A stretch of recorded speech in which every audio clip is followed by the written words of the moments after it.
नमस्कार दोस्तों, दिव्य नेत्र से मैं प्रीतम कुमार आपका स्वागत करता हूं। बिहार दरोगा प्रारंभिक परीक्षा की एक और सीरीज लेकर आपके बीच उपस्थित हुआ हूं।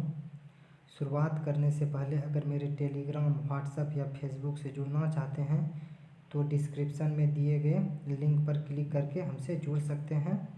अगर चैनल पर नए हैं तो चैनल को सब्सक्राइब करें। अगर लाइक नहीं भी करते हैं तो कोई बात नहीं, वीडियो को शेयर कर दें। चलिए शुरुआत करते हैं। पहला क्वेश्चन है, किस भारतीय राज्य की अधिकतम सीमा म्यांमार से स्पर्श करती है? तो म्यांमार किधर है? भारत के पूरब में स्थित है। ये नॉर्थ ईस्ट का क्षेत्र पड़ता है, ये पूर्वी क्षेत्र में म्यांमार है। तो म्यांमार से सबसे ज़्यादा अरुणाचल प्रदेश का सीमा लगता है। म्यांमार की सीमा स्पर्श करने वाले राज्य हैं मणिपुर, नागालैंड, मिजोरम, अरुणाचल प्रदेश। ये चारों राज्य इधर मिलते हैं। त्रिपुरा नहीं मिलते, त्रिपुरा बांग्लादेश से घिरे हुए हैं। तो अधिक सीमा म्यांमार के समक्ष करती है अरुणाचल प्रदेश। चलिए नेक्स्ट चलते हैं। सेवाराय पहाड़ी कहाँ स्थित है? तो सेवाराय का पहाड़ी कहाँ स्थित है? तो ये पहाड़ी तमिलनाडु में। तो सेवाराय पहाड़ी तमिलनाडु में स्थित है। सेवाराय पहाड़ी तमिलनाडु में। चलिए नेक्स्ट क्वेश्चन चलते हैं। मेघालय का पठार भाग है। तो मेघालय कहाँ है? नॉर्थ ईस्ट का भाग है। इस 7 सिस्टर में मेघालय का भाग है। तो मेघालय का पठार कौन सा बोल रहा है? गारो खासी जयंतिया के बारे में पूछ रहा है। तो ये प्रायद्वीपीय खंड का भाग है। प्रायद्वीपीय भारत का ही पूर्वी विस्तार मेघालय पठार भी है ये। लेकिन ये मालदा गैप जो गंगा और ब्रह्मपुत्र नदी के पानी से ये निक्षेप कर दिया गया है और जिसके चलते मालदा गैप का निर्माण हुआ है। तो ये होगा प्रायद्वीपीय खंड का भाग है मेघालय का पठार। नेक्स्ट चलते हैं। बोडो जनजाति है। बोडो जनजाति कहाँ की है? बी गारो पहाड़ी की। बोडो गारो पहाड़ी में पाए जाते हैं। नेक्स्ट चलते हैं। जिस अक्षांश पर वार्षिक तापांतर न्यूनतम होता है, तो वार्षिक तापांतर न्यूनतम होता है वह है, तो वह कौन सा अक्षांश है? भूमध्य रेखा। भूमध्य रेखा पर तापमान ज़्यादा रहता है ये अलग बात है, लेकिन तापांतर पूछ रहा है। मतलब सबसे न्यूनतम तापमान कितना है और सबसे अधिकतम तापमान कितना है, इसके बीच में अंतर कितना है, वही तापांतर होता है। तो तापांतर सबसे कम भूमध्य रेखा पे होते हैं। नेक्स्ट चलते हैं। संसार का सर्वाधिक जनसंख्या वाला मरुस्थल है। तो ये मरुस्थल है थार मरुस्थल, राजस्थान में, जो भारत में पाए जाते हैं। उसमें सबसे ज़्यादा जनसंख्या है। सहारा अफ्रीका में है, कालाहारी भी अफ्रीका में है, गोबी मंगोलिया में है, चीन और मंगोलिया बॉर्डर पे गोबी है। चलिए नेक्स्ट चलते हैं। निम्नलिखित महाद्वीपों में से किसमें कोई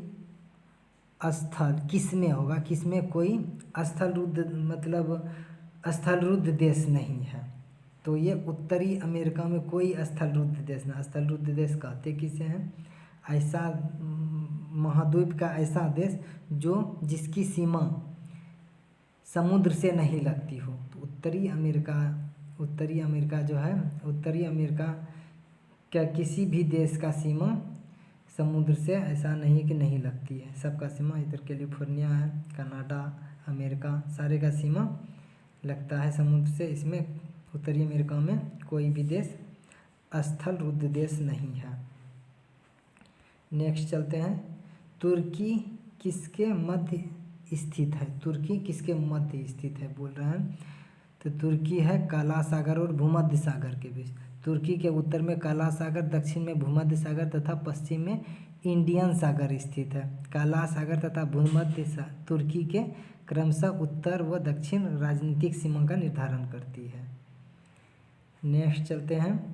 बिहार का जिला जिसकी सीमा उत्तर प्रदेश और झारखंड दोनों को स्पर्श करती है। बिहार का ऐसा कौन सा जिला है जिसकी सीमा उत्तर प्रदेश से भी और झारखंड से भी लगती है?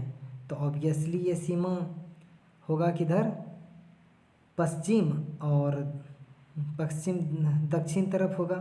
तो ये उसमें पश्चिम दक्षिण रोहतास भी है, औरंगाबाद भी है। तो कौन सा जिला लगेगा, तो इसमें लगेगा रोहतास जिला की सीमा उत्तर प्रदेश और झारखंड से भी सटी हुई है या उससे लगती है। नेक्स्ट है, भारत में पहली बार पोर्टफोलियो प्रणाली कब प्रारंभ किया गया। तो ये प्रारंभ किया गया था, 10 का आंसर हो जाएगा सी, 1859 में। भारत में पहली बार लॉर्ड कैनिंग द्वारा 1859 में पोर्टफोलियो प्रणाली का प्रारंभ किया गया था, जिसे 1861 ईस्वी में पारित भी कर दिया गया था। याद रखिएगा ये सब। नेक्स्ट है, निम्नलिखित में से किस संविधान संशोधन द्वारा दिल्ली और पांडिचेरी संघ राज्य क्षेत्र को विधानसभाओं के सदस्यों को राष्ट्रपति के निर्वाचन में निर्वाचक गण के मंडल में शामिल किया गया है। कि राष्ट्रपति का निर्वाचक गण में क्या है, सिर्फ राज्य का विधानसभा सदस्य, निर्वाचित विधानसभा सदस्य होता था। लेकिन दिल्ली और पांडिचेरी को कब शामिल किया गया था, 70वां संविधान संशोधन द्वारा। इसका एक ट्रिक है कि इसमें विधानसभा सीट कितना है दिल्ली में, 70।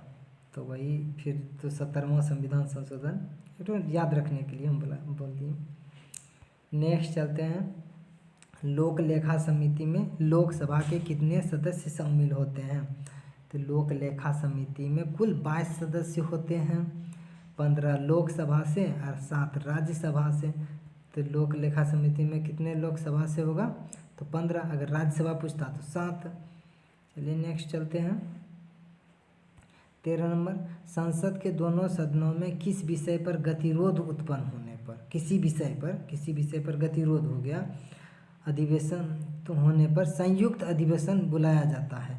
अधिवेशन संविधान के किस अनुच्छेद के अंतर्गत बुलाया जाता है, जो राष्ट्रपति बुलाता है। पहले तो समझ लीजिए, दोनों में गतिरोध हो गया, एक बात पे सहमत न है, तो दोनों को संयुक्त अधिवेशन बुलाया, कौन बुलाएगा, राष्ट्रपति बुलाएगा। लेकिन इसको किस अनुच्छेद के तहत, एक अनुच्छेद 108 के तहत राष्ट्रपति बुलाती है संयुक्त अधिवेशन के लिए। इसका अध्यक्षता कौन करता है, लोकसभा अध्यक्ष। अगर लोकसभा अध्यक्ष भी नहीं रहते हैं तो लोकसभा उपाध्यक्ष करेंगे, अगर वो भी नहीं रहेंगे तो पैनल से चुने गए जो भी वरिष्ठतम सदस्य होंगे उसको अध्यक्ष बनाया जाएगा, या तो हम। नेक्स्ट चलते हैं, नेक्स्ट है, पंचायती राज संबंधी 73वां संविधान संशोधन के अनिवार्य उपबंध निम्न में से कौन सा है। तो 73वां संविधान संशोधन पंचायती राज से है, ये तो समझ में आ गया। इसमें कौन सा बात है, तो पढ़ के देखते हैं कि पंचायत में सांसदों और विधायकों के प्रतिनिधित्व देना। तब पंचायत में सांसद और विधायक कभी होता है, तो ऐसे गलत है। और दूसरा है, मध्य और जिला स्तर पर पंचायत सभापतियों का अप्रत्यक्ष। तो ये देखते हैं, नेक्स्ट चलते हैं। नेक्स्ट क्या है, सी नंबर, डी नंबर होगा, टाइप गलत हो गया है। चुनाव विघटन होने के स्थिति में 6 माह के भीतर नए चुनाव, ये तो सही है।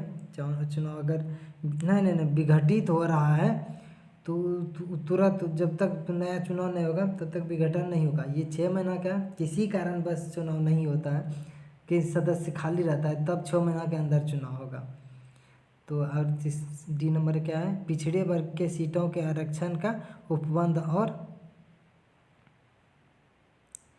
तो सॉरी इसका देखिए हम बता देते हैं। पंचायत में सांसद और विधायक के प्रतिनिधित्व देना, ये तो गलत बात है। मध्य और जिला स्तर पर पंचायत समिति सभापतियों का अप्रत्यक्ष चुनाव करवाना, तो ये सही है। प्रत्यक्ष चुनाव होता है, ये भी गलत है।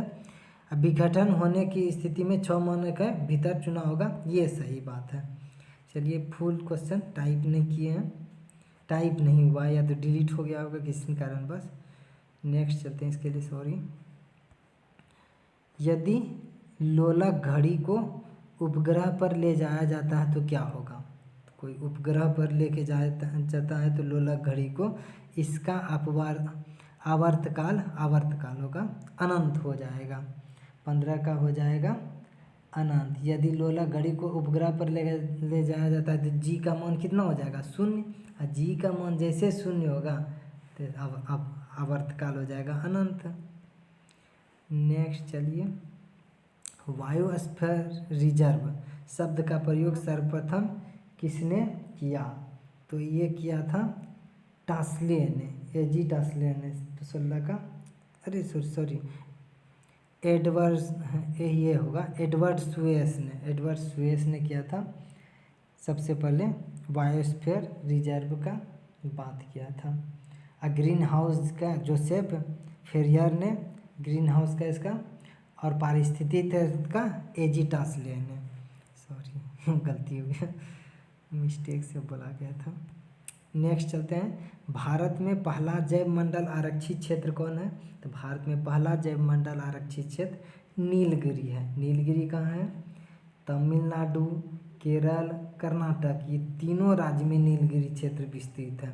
अगर एक राज्य दिया जाए तो तमिलनाडु हम लोग कह सकते हैं, क्या है कि सबसे ज़्यादा नीलगिरी का विस्तार किस राज्य में है? तमिलनाडु में है।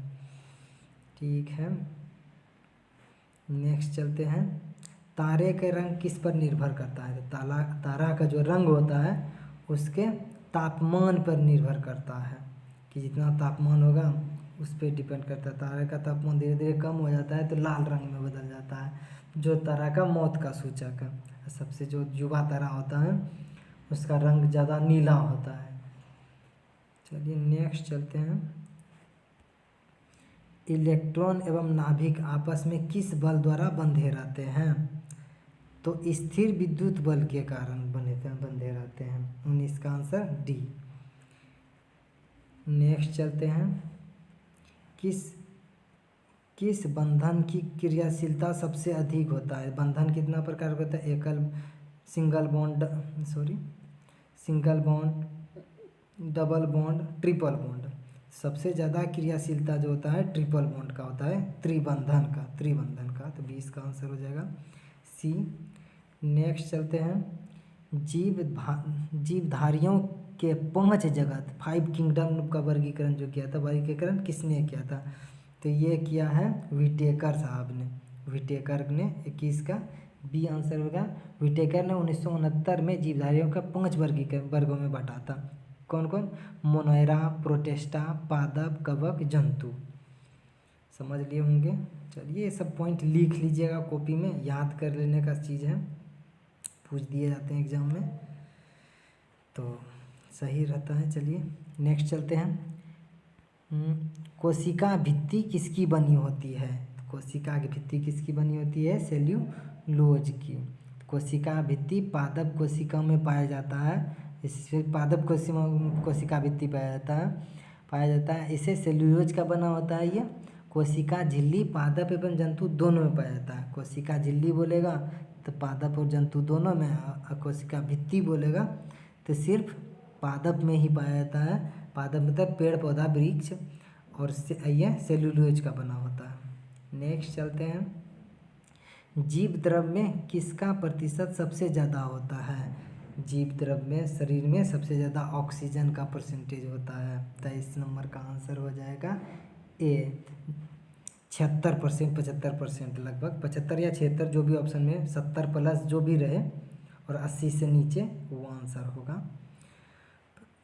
नेक्स्ट चलते हैं, निम्न में से किस शैवाल का प्रयोग अंतरिक्ष यात्री अपने भोजन के रूप में करते हैं? तो ये क्लोरेला का प्रयोग करता है। अंतरिक्ष यात्री जब जाते हैं तो उसके यान में क्लोरेला को लगा दिया जाता है, ये मरता नहीं है और इसी से उसको प्रोटीन से वसा ये सब कुछ मिलता है। क्लोरेला नामक शैवाल से ही अंतरिक्ष यात्री को प्रोटीन युक्त भोजन, जल, ऑक्सीजन प्राप्त होते रहता है। नेक्स्ट चलते हैं, किस वृक्ष को पारिस्थितिकी आतंकवाद कहा जाता है? यूकेलिप्टस, एक ही में होगा। यूकेलिप्टस को पारिस्थितिकी आतंकवादी कहा जाता है। क्यों कहा जाता है? तो यूकेलिप्टस का वृक्ष अन्य पौधा से 3 गुना ज़्यादा जल ये ग्रहण करता है। इसको 3 गुना ज़्यादा जल चाहिए। यूकेलिप्टस पारिस्थितिक आतंकवादी कहा जाता है क्योंकि यह अन्य पेड़ों की तुलना में 3 गुना पानी अधिक सोखता है, जिसमें भूजल स्तर में कमी आ जाती है और खेत में दूसरा पौधा रहेगा, यहाँ यूकेलिप्टस रहेगा, यहाँ दूसरा पौधा है, इसका भी पानी तो यही सोख लिया, तो इसको तो क्या होगा, पारिस्थितिकी आतंकवाद, तो इसको नहीं तो ये मर जाएगा, इसलिए यूकेलिप्टस को पारिस्थितिकी आतंकवाद कहा जाता है। नेक्स्ट चलते हैं, निम्नलिखित में से कौन ग्रीन हाउस गैस का घटक नहीं है? निम्नलिखित कौन ग्रीन हाउस गैस का घटक नहीं है? तो जलवाष्प है, नाइट्रस ऑक्साइड, ओजोन है, सल्फर डाइऑक्साइड। इस सल्फर डाइऑक्साइड SO2 ये नहीं है। 26 का डी नंबर आंसर होगा। हाँ, जलवाष्प के कारण ग्रीन हाउस गैस का घटक है, नाइट्रस ऑक्साइड है, ओजोन भी है। नेक्स्ट चलते हैं, सल्फर डाइऑक्साइड क्या है? ये एसिड वर्षा करवाता है, अम्लीय वर्षा का उदाहरण है SO2। चलिए नेक्स्ट चलते हैं, इंडियन होम रूल लीग के द्वारा आंदोलन दक्षिण भारत में चलाने वाले नेतृत्वकर्ता थे। दक्षिण भारत में जो होम रूल आंदोलन चला था उसमें कौन कौन से थे? ऑप्शन है Bal Gangadhar Tilak, Annie Besant, George Arundale, BP Wadia. Bal Gangadhar तिलक कहाँ थे? महाराष्ट्र क्षेत्र में, और कर्नाटक का थोड़ा हिस्सा, कोल्हापुर इधर, कोल्हापुर तो महाराष्ट्र में ही है, महाराष्ट्र क्षेत्र में बाल गंगाधर तिलक थे। एनी बेसेंट मद्रास, तो साउथ में एनी बेसेंट, जॉर्ज ऑरेंडले और BP वाडिया, ये तीनों थे। B, C, D, तो ये आंसर हो जाएगा तीनों, तो आंसर हो जाएगा C, B, C, D तीनों थे। नेक्स्ट चलते हैं, काकोरी षड्यंत्र की घटना से संबंधित नहीं थे। काकोरी कांड जो हुआ था 1925 में, 9 अगस्त 1925 को काकोरी कांड हुआ था। उसमें राम प्रसाद बिस्मल भी थे, अशफाक उल्लाह खान भी थे, राजेंद्र लोरी थे। तो ये क्या होता काकोरी कांड? ट्रेन डकैती हुआ था, ये सब मिलके ट्रेन के सरकारी खजाना लूटे थे, और भगत सिंह इसमें नहीं थे। आंसर हो जाएगा C। कौन नहीं पूछ रहा है? तो भगत सिंह। नेक्स्ट चलते हैं, नवीनतम अनुसंधान के आधार पर सिंधु घाटी सभ्यता के सबसे बड़ा स्थल निम्नलिखित में से किसे माना गया है? तो ये नवीनतम आंकड़ा, पुराना आंकड़ा में तो मोहनजोदड़ो है, ठीक। नवीनतम आंकड़ा बोल रहा है, नवीनतम आंकड़ा हो गया है धौलावीरा, जो गुजरात में है। तो इसका आंसर हो जाएगा धौलावीरा, 350 वर्ग किलोमीटर। और मोहनजोदड़ो 320, हाँ 320 से है, हाँ 320 वर्ग किलोमीटर, सॉरी 300 वर्ग किलोमीटर मोहनजोदड़ो, 350 धौलावीरा है। तो ये अंतर है। नेक्स्ट चलते हैं, ऋग वैदिक होगा। ऋग वैदिक कालीन समाज के बारे में निम्नलिखित में से कौन सा कथन सही नहीं है? तो ऋग वैदिक कालीन समाज पैतृसत्तात्मक था। हाँ पैतृसत्तात्मक था, वहाँ राजा हुआ करता था, रानी का संकल्पना है नहीं है, तो ये सही बात है।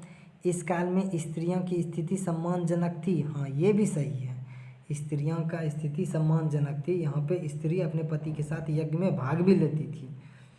और अपाला, घोषा, अम्रपाली, सिकता ऐसी विदुषी महिला का भी नाम ऋग्वेद में आता है, जो वेद का पूरा ज्ञान रखती थी।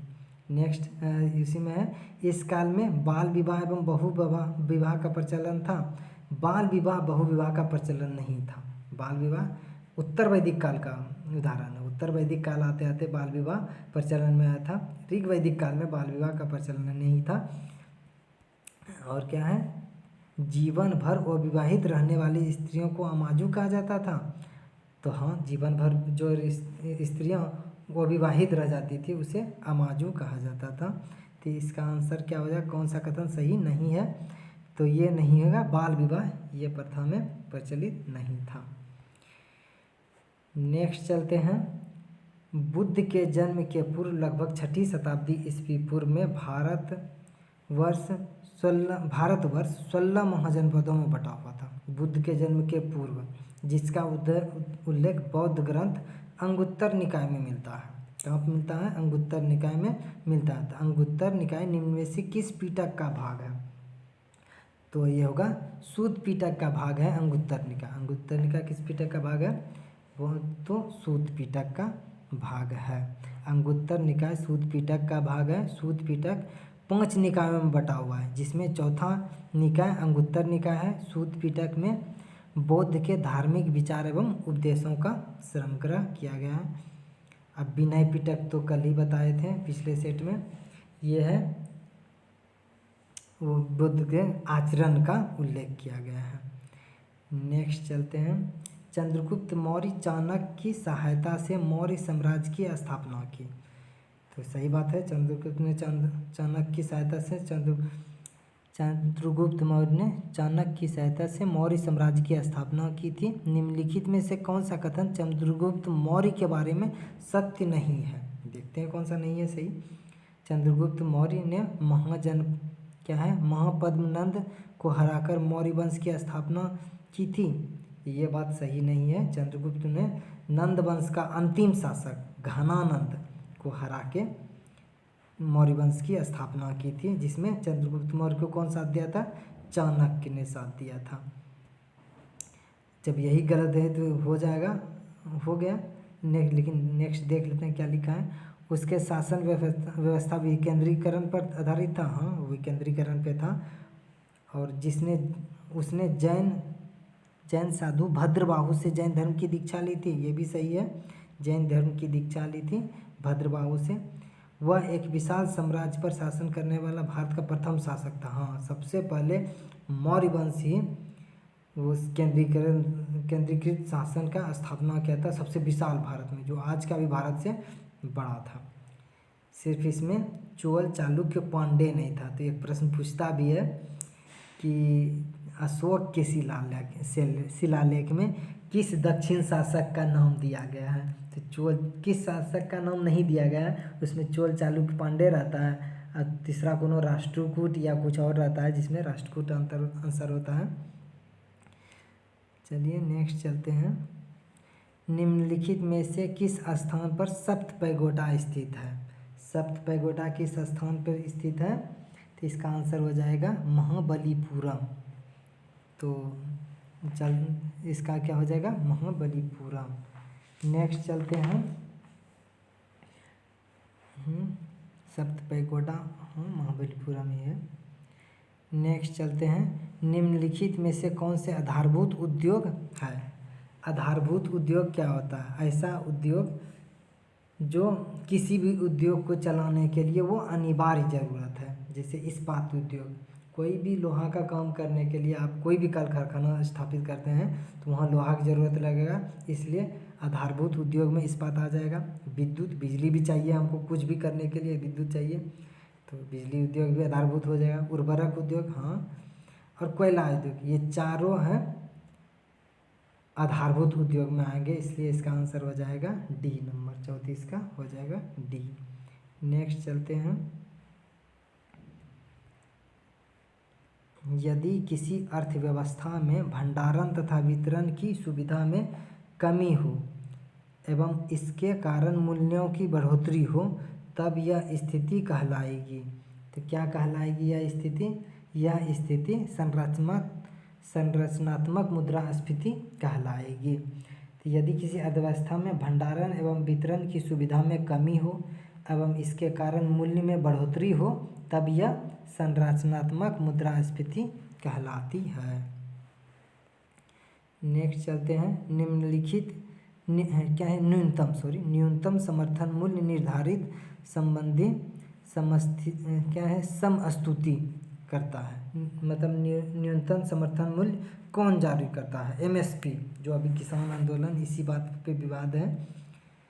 चलिए उसमें नहीं पढ़ना है हमको, यहाँ पे आंसर देखना है। ये कृषि लागत एवं कीमत आयोग ने एमएसपी जारी करता है।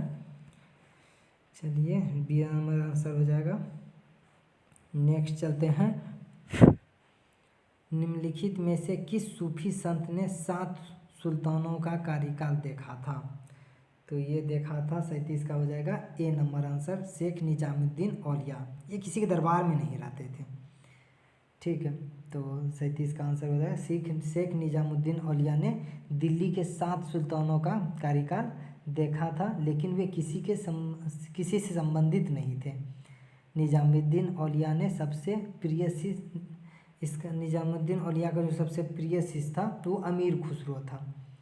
जैसे बाबा फरीद गयासुद्दीन बलबंत के दामाद थे। ये बाबा फरीद जो था गयासुद्दीन बलबंत का दामाद था। और ख्वाजा मोइनुद्दीन चिश्ती भी तो पता होगा आप लोग को। चलिए नेक्स्ट चलते हैं।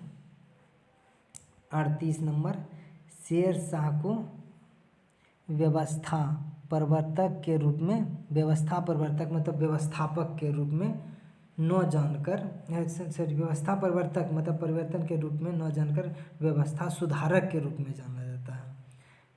ठीक है, निम्नलिखित में से कौन सा कथन शेर शाह सूरी के आर्थिक प्रशासन के बारे में सत्य नहीं है? तो कौन सा कथन सत्य नहीं है देख लेते हैं। शेर शाह के समय आय का सबसे बड़ा स्रोत लगान था सबसे बड़ा स्रोत उसमें लगान ही था। मुल्तान में भूमि कर उपज का 1/3 भाग था। देख लेते हैं आगे। भूमि की माप के लिए 32 अंक वाला सिकंदरी गज एवं सन की डंडी का प्रयोग होता था। हाँ, ये भी सही है। उन्होंने 178 ग्रेन के चांदी का रुपया चलाया था। ये भी सही है था। रुपया का सबसे प्रथम प्रयोग किसने किया, बनाया था, रुपया चलाया था शेर शाह सूरी ने। ये सब सही है, लेकिन ये मुल्तान में भूमि का उपज 1/3 था, ये गलत बात है, ये गलत है। चलिए वही बी नंबर आंसर हो जाएगा। नेक्स्ट है, पानीपत की दूसरी लड़ाई 1556 ईस्वी में अकबर एवं हेमू के बीच हुई। इस युद्ध में मुगल सेना का नेतृत्व किसने किया था? तो इसने बैरम खान ने किया था। हाँ, बैरम खान ने किया था। 39 का हो जाएगा। पानीपत के द्वितीय युद्ध में मुगल सेना का नेतृत्व बैरम खान ने किया था, जबकि अफगान सेना का नेतृत्व हेमू ने किया था।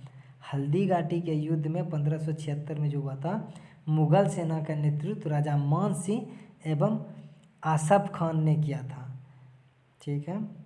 अब भगवान दास कौन था? भगवान दास था भारमल का पुत्र। भारमल, राजा भारमल की पुत्री ही हरखाबाई या जोधाबाई कह सकते हैं, अकबर की जो हिंदू पत्नी थी। राजा भारमल की पुत्री थी और उसी का भाई भगवान दास था।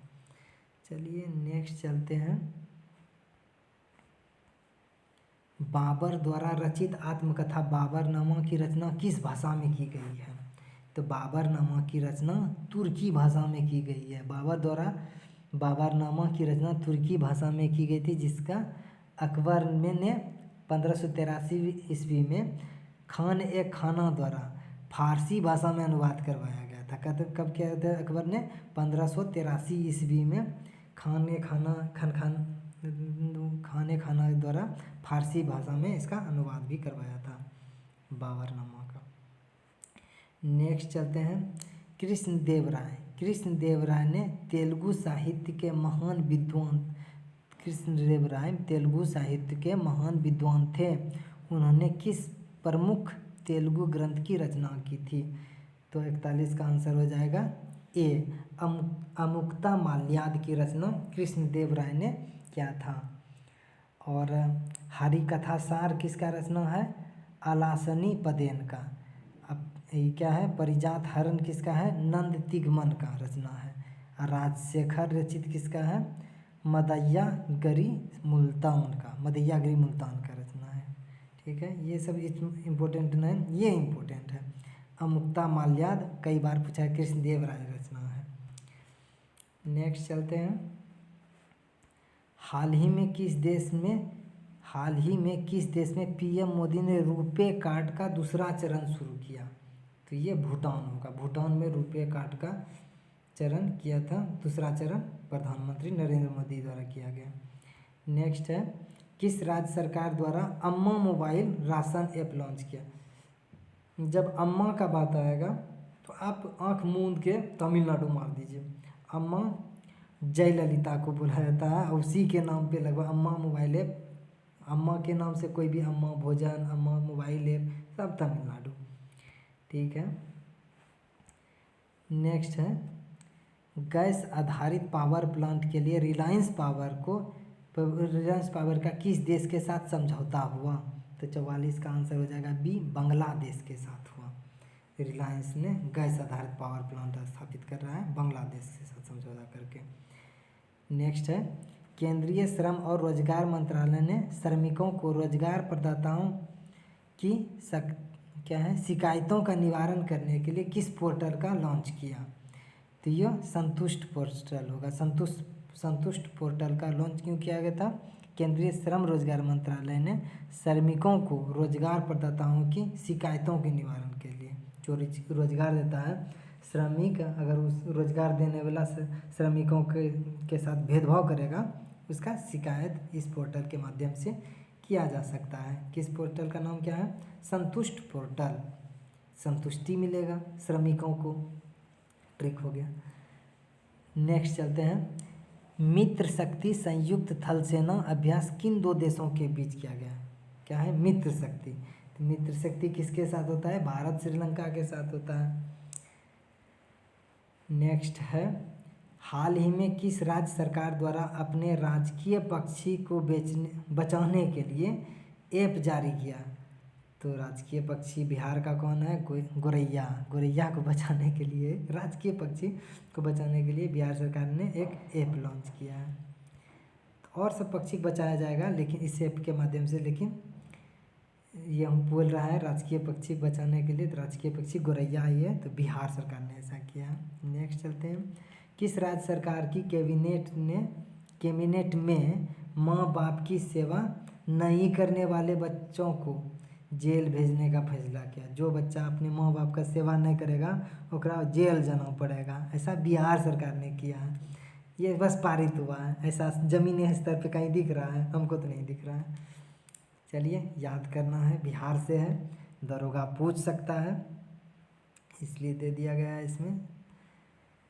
भारत सरकार द्वारा, नेक्स्ट है, भारत सरकार द्वारा टीबी समाप्त करने, टीबी नहीं, टीबी तपेदिक, जो टीबी बीमारी है, टीबी बीमारी समाप्त करने का लक्ष्य कब तक रखा गया है? 2025 तक।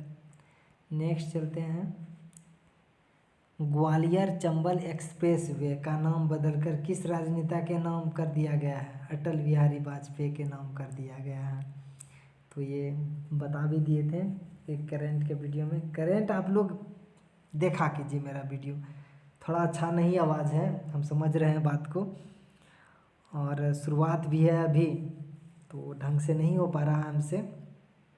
लेकिन करंट को जो हम उसमें डाले हैं उस वीडियो के माध्यम से, तो उसमें A1 सब करंट है। अगर पूछता है उस महीने से तो मेरे वीडियो से 90% संभावना बढ़ जाता है। ये आपको तब पता चलेगा जब एग्ज़ाम दे के आइएगा, तब देखिएगा कि मेरे करंट से कितना क्वेश्चन रहा। अभी मजाक में ठीक है, रखिए, तो बाद में। चलिए मिलते हैं इसी उत्साह के साथ दूसरे वीडियो में। चलते हैं, नमस्कार। वीडियो भी बहुत बड़ा हो गया है। वीडियो देखने के लिए धन्यवाद। शेयर कीजिए।